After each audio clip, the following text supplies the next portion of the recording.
Okay, welcome to a new lesson on auxiliary verbs, and I'm including modal auxiliary verbs: can, must, might, could, would, should, will. All of those verbs are called modal verbs, but they are a subset of auxiliary verbs. They are a type of auxiliary verb, okay? And if you want to understand what a modal verb is, in my opinion, I would define it as it's a verb where you don't add an S with the he and she form, yeah? I play, he plays. Play is an ordinary verb. I go, he goes. Go is an ordinary verb. But I can, he can. I will, he will. I would, he would. They're all modal verbs, okay?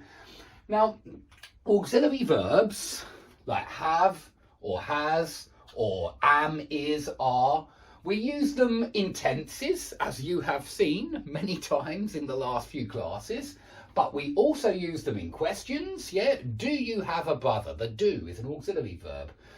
Has she got a sister? The has is an auxiliary verb. So in questions, we use auxiliary verbs. In negatives, yeah? He didn't go to the beach. Didn't is an auxiliary verb. So in tenses as well, but also in passive. We will do passive in one of the future classes. But if you say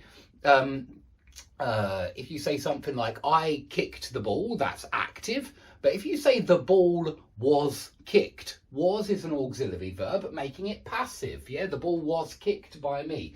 So you can see we use auxiliary verbs in almost every sentence that we utter. Yeah, because this covers most sentences. But there are many other reasons for using auxiliary verbs, not just these four situations. And we're going to look at some other situations. We're going to look at question tags last, even though I've written it on the board first. But we're going to look at that one last. But let's start with echo question. Now, I want to make it clear that this is two people speaking. This is person A. And I mean all of those are person A. And this is person B. And we're going to put in some answers right now. So if somebody says to you, he hasn't spoken to our boss, if you want to check that information, if you want to kind of say, is that the case? Is that true? You just say, hasn't he? Hasn't he? With a question, yeah? It's an echo question. Hasn't he? And notice the auxiliary saves you from saying the rest of the sentence. It's a form of ellipsis, which we're going to talk about down here as well.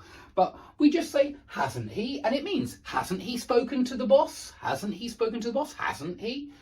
And if you want to say that you also haven't spoken to the boss, you say, neither have I. And this is still the second person talking. So the first person says he hasn't spoken to our boss. And the second person says, hasn't he? Neither have I. Or maybe this person has spoken to the boss, in which case he says, hasn't he? I have. And it means I have spoken to the boss. Okay? So that's how we respond to this first sentence. Now we have, again, all of these are two people speaking. We have somebody who says, we have been waiting for ages. Please remember present perfect continuous with these long verbs that take a long time when you use for and you talk about a long duration, for ages. So we have been waiting for ages. Somebody says that, and then you reply. These are all replies, yeah? There's two people speaking, it's a reply. You reply, have you? Maybe, you know, that person is responding to, is talking about their group, and you say, have you? Have you been waiting for ages? Yeah, have you? Like that. Now notice that this is positive, so this is positive. This is negative, so this is negative, yeah? So we have been waiting for ages, have you? And if you want to say that you have also been waiting for ages, you say, so have we. Notice that this was negative, so we said neither. This is positive, so we say so. Okay? You say, so have we, if you have also been waiting for ages, or we say, we haven't. And that means we haven't been waiting for ages. It's a form of ellipsis. Yeah? It's omission of words. Okay, they didn't understand the instructions. So what do we do here with the echo question? Well, of course, we use the same auxiliary. We say, didn't they? Yeah, didn't they? Notice it's didn't here, so it's didn't here. Didn't they? And again, there's two people speaking. This is a reply. Didn't they? And then you say, neither did we, if you also didn't understand the instructions, and you need neither because this is negative. Or you say, we did. We did understand the instructions. And the did replaces the did understand the instructions. The modal verb is standing in for the rest of the sentence. And that's why we can just say, we did understand the instructions. Yeah, so this is very important and it will make you sound very natural. And to get good at this, you need to practice, guys. You need to practice by maybe your teacher or another person in the class saying sentences and you responding with, hasn't he, have you, didn't they? It will help you sound very fluent. Let's try the next one. She has never, that makes it negative, guys. She has never read War and Peace. So because this is actually negative, has never is just like hasn't. It has not one time. Yeah, has never, has not one time. So we need to say, hasn't she?